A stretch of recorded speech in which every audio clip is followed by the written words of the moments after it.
सकाळी जेव्हा मला माहीत पडलं त्यावेळेला हे ज्ञानेश्वर झगडू भोई आणि प्रमोद झगडू भोई हे दोघं नेहमीप्रमाणे आपला उदरनिर्वाह भागवण्यासाठी पाणीपुरीचा व्यवसाय करतात आणि सकाळी सकाळी माल काढण्यासाठी जात असताना रिक्षाने त्यांना एका अज्ञात वाहनाने जेव्हा मला माहिती मिळाली त्यावेळेला अज्ञात वाहनाने कोणीतरी त्यांना धडक दिली व त्यांचा जागीच मृत्यू झाला अशी आम्हाला फोनवर माहिती मिळाली होती।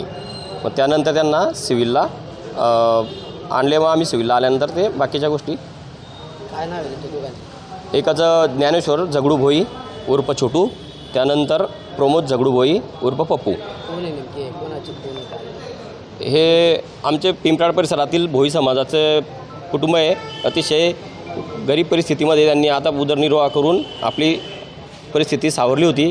दोघे सख्खे भाऊ आहेत? सख्खे भाऊ आहेत आणि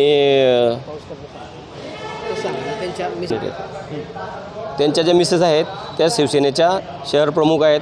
त्यांचे ज्योती शिवदे यांचे पती म्हणून ज्ञानेश्वर भोई आणि त्यांचा दीर जो होता तो पप्पू भोई, दोघांचं जागीच मृत्यू झालेला आहे।